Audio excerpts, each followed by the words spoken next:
గతవారం మనం గురుపాదుకా మంత్రాల గురించి చెప్పుకున్నాం కదా. ఇక ఈ వారం మరిన్ని నామాలకు అర్థాలను చెప్పుకుందాం.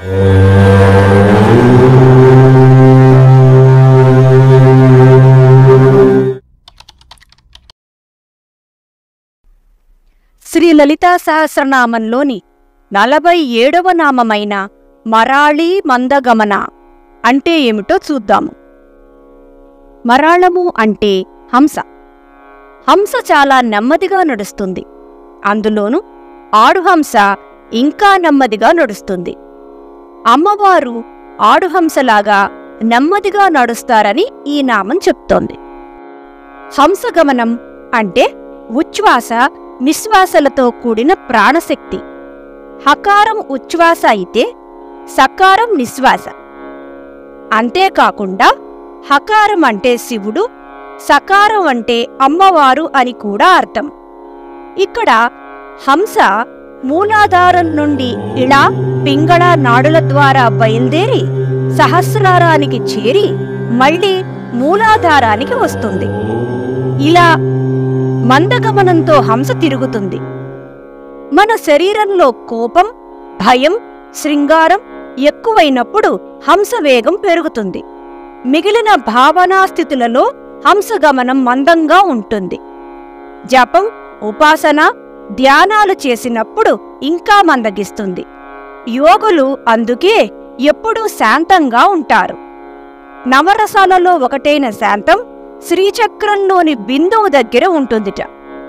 మరాళీ మందగమన అంటే జప, ఉపాసన, ధ్యాన స్థితులలో మందగమనం అయ్యి సాగే ముఖ్య ప్రాణశక్తి ఈ అమ్మవారు అని ఇక్కడ చెప్పబడుతోంది. సౌందర్యలహరిలో శంకర భగవత్పాదుల వారు ఇలా అంటారు: ఓ తల్లి, నీ నివాసంలో ఉన్న రాజహంసలు నీ నడకని చూసి వాటి నడకలోని తప్పులను సరిదిద్దుకుంటున్నాయి. నీ పాదాలకున్న అందెలు చేస్తున్న సవ్వడి హంసలకి నడక నేర్పుతోంది. శ్రీ లలితా సహస్రనామంలోని 48వ నామమైన మహాలావణ్య సేవదిహి అంటే ఏమిటో చూద్దాం. అమ్మవారు అత్యంత సౌందర్యవతి. లావణ్యము అంటే సౌందర్యము, సేవదిహి అంటే నిధి, తరగనిది అని అర్థం. సేవదిహి అంటే పరమావధి అని కూడా అర్థం ఉంది. ముత్యం వంటి నునుపుదనం కలిగిన మహాలావణ్యనిధి అమ్మవారు. దేవి యొక్క సౌందర్యం తీసుకుని ప్రకృతి సౌందర్యవంతమయ్యింది. అమ్మవారి అందం శాశ్వతమైనది, లోకాతీతమైనది. లోకాతీతమైన లావణ్యం కలది కాబట్టి అమ్మవారికి లలిత అనే పేరు వచ్చింది.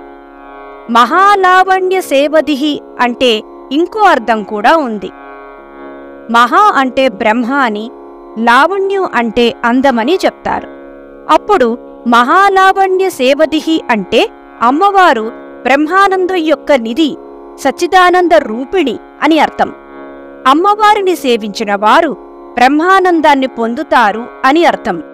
సౌందర్యలహరిలో శంకర భగవత్పాదుల వారు అమ్మవారి సౌందర్యాన్ని వర్ణిస్తూ, ఓ దేవి, బ్రహ్మ వంటి గొప్ప కవులు కూడా నీ అందాన్ని మాటల్లో బంధించడానికి కష్టపడుతున్నారు.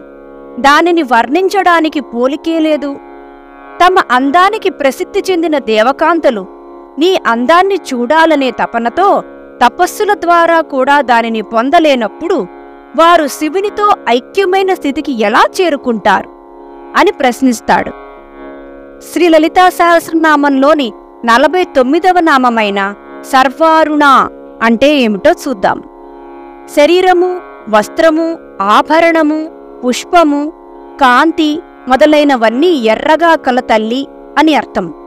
కుంకుమ పువ్వు లాంటి ఎర్రని వస్త్రం, రక్తచందనం, ఎర్రని మాణిక్యాలతో కూడిన ఆభరణాలు, ఎర్రని మందార పువ్వులు, అమ్మవారి నుండి వెలువడే ఎర్రని కాంతులు అన్నీ ఎరుపే. అరుణవర్ణం ఆనందకరం. సమస్త లోకాలు అమ్మవారి పాదాల నుండి వచ్చే ఎర్రని కాంతులతో ప్రకాశిస్తున్నాయి అని అర్థం. ఎరుపు ఆదివర్ణం. అమ్మవారు అంటే విమర్శాశక్తి. శివుడు ప్రకాశం మరియు అచలం. అమ్మవారు అరుణం మరియు విమర్శ. ఈ ప్రకాశ విమర్శల గురించి మనం మునుపటి వీడియోలలో చాలాసార్లు చెప్పుకున్నాం కదా. శ్రీ లలితా సహస్రనామంలోని 50వ నామమైన అనవద్యాంగి అంటే ఏమిటో చూద్దాం. నిందించుటకు అవకాశము లేని అంగములు కల తల్లి అని అర్థం.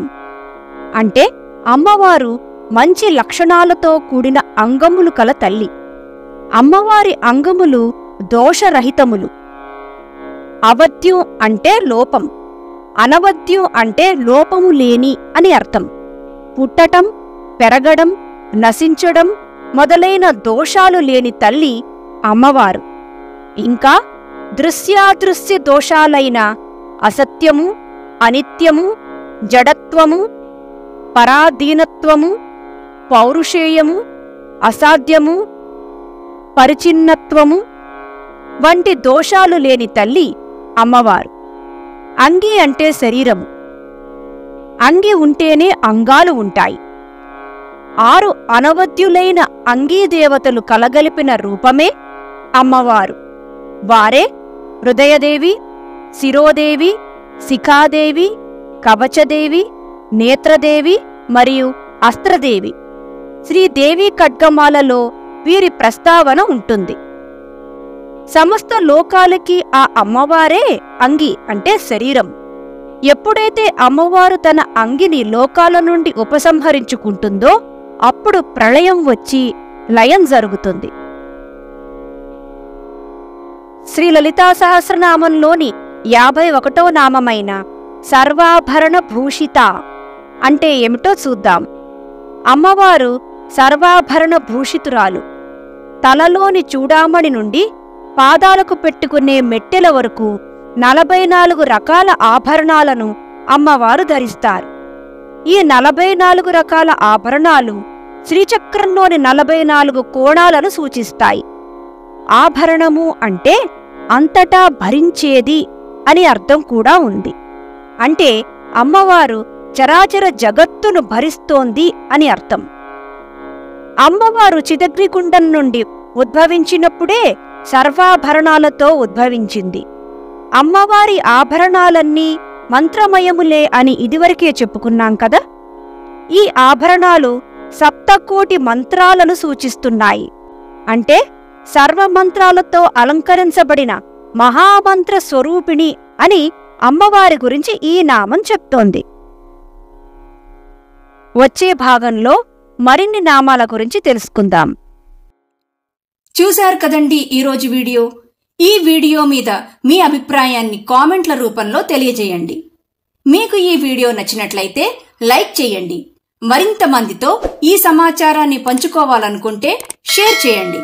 అలాగే మొదటిసారి మా వీడియోని ఎవరైనా చూస్తున్నట్లయితే సబ్స్క్రైబ్ చేయడం మర్చిపోకండి. మళ్ళీ వచ్చే వీడియోలో కలుద్దాం. అంతవరకు మీ వద్ద సెలవు తీసుకుంటోంది మీ మానస.